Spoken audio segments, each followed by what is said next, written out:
राम राम जी। आत्म मंथन में आपका स्वागत है। बात कर लेते हैं नरक चतुर्दशी के बारे में। देखो, इस दिन ये मैंने आपको बता दिया 11 तारीख की है। ठीक, इस दिन यम तर्पण भी होता है। 14 दिए जलाने का जो है इस दिन रिवाज है। आप धनतेरस वाले दिन 13 दिए जला लेना, इस दिन 14 दिए जला लेना।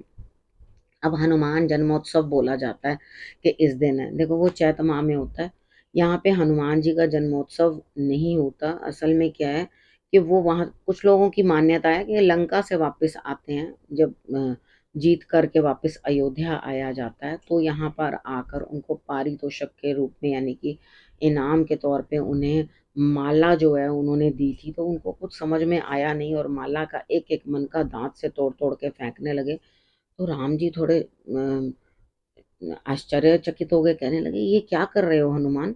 तो उन्होंने कहा जी, मैं आपने मुझे जो इनाम दिया है मैं वो उस चीज में देखने वाला हूँ कि इसके अंदर राम और सीता कहाँ है।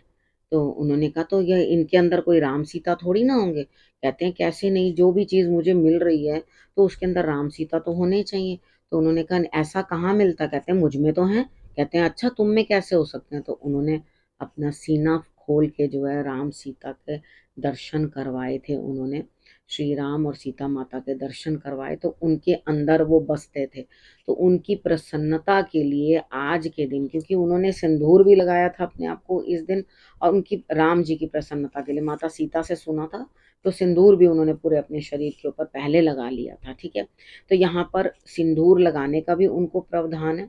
तेल और सिंदूर दोनों मिला के लगाने चाहिए, और हो सके तो आप उनको राम और सीता की जो है पिक्चर एक लेकर या मूर्ति लेकर या कुछ भी उनके लिए लॉकेट बनवा के दे सकते हैं। तो वो आप उनके गले में धारण कर सकते हैं, या तो फिर जो भी आप देखते भी होंगे उनकी मूर्ति होती है, कुछ होता है उसमें इस तरह का जो है उनका बना होता है स्वरूप, जिसके अंदर वो अपने हाथों से ऐसे करके राम सीता का जो है अंदर अपने पिक्चर जो है वो दिखाते हैं। ठीक है, तो ये उनका भाव था। तो उनको इस दिन सिंदूर चढ़ाना बहुत अच्छा होता है, उनको सिंदूर चढ़ाना चाहिए, और तभी आपको जो है रिजल्ट्स अच्छे भी मिलते हैं। ठीक है, आपके लिए बहुत फायदेमंद रहेगा जो मैंने आपको सारा का सारा बता दिया। लंका विजय के बाद होता है। ठीक है, अब यम के लिए दिया जलाना है वो आप लोगों को मैं समझा चुकी हूँ। 14 नामों का जो है उच्चारण करना है। मैं एक और शॉर्ट सी वीडियो बनाकर आपको या इंस्टा पे मैं आप लोगों को बता दूंगी कौन कौन से नाम है, नहीं तो ये वीडियो बड़ी लंबी हो जाएगी। अगर इसमें समय बचा तो मैं इसी में ही आपको बता दूंगी। अब इस दिन जो है सफेद और काले दोनों तिलों का प्रयोग भी किया जाता है। क्या रीजन है, क्यों किया जाता है इस दिन? क्योंकि यमराज से रिलेटेड जो है हम लोग पूजा कर रहे हैं, तो यहाँ पर यम के लिए देव पक्ष वाइट कलर के, और राक्षस पक्ष जो है वो जो है उसके लिए काले तिल, यानी कि उन्होंने दोनों, मैंने आपको कल भी बताई थी वीडियो के अंदर कि उन्होंने दोनों ही चीजें जो है अनुभव की थी। तो इसलिए उनको दोनों के ही, क्योंकि वो मृत्यु के देव हैं, उनको सबके लिए वो चीज देखनी पड़ती है। तो उनको देवताओं के तिल भी और उसके बाद राक्षसों के तिल भी, यानी कि सफेद और काले दोनों तिलों का जो है उनके लिए प्रयोग किया जाता है। ठीक है, उसके बाद इस दिन क्या करते हैं, जो यज्ञोपवीत पहनने वाले होते हैं वो लोग उसको कंठी की तरह पहन लेते हैं। ठीक है, तेल का दीपक आप लोगों ने आज, वैसे तो जो जब बताया वो जलाना है, एक पूर्व की तरफ भी आपने चौमुखी दीपक जो है उसको जला देना तेल डालकर उसके अंदर, और पूर्व उसको उस दिए का दान किया जाता है।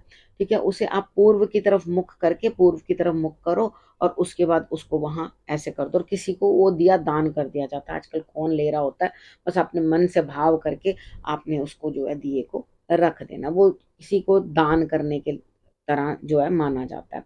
अब उसके बाद बात करते हैं कि इस दिन हम लोग उल्का क्यों जलाते हैं। पटाखे मना कर दिए गए, जबकि हमारे यहाँ पे लिखा हुआ है कि उल्का का दान करना चाहिए। अब क्यों दान करना चाहिए? देखो, कोई जल के मर गया, ठीक है, और उसके बाद किसी की इस तरह से कोई मृत्यु हो जाती है कि सपोज करो ऊपर से कोई अ, मतलब जलती हुई चीज उसके ऊपर आकर गिर गई, उल्का गिर गई, कोई बॉम्ब गिरा या कुछ इस तरह से करके, कुछ भी मतलब जो अग्नि से जिसकी मृत्यु हुई हो, उसके लिए भी हम प्रार्थना करते हैं। ठीक है, देखो सब चीज़ों को आप अगर सारी वीडियोज़ आराम से देखोगे बैठ के तो आपको समझ में आएगी कैसे एक-एक दिन और किस तरह से एक-एक चीज़ जो है कनेक्टेड है।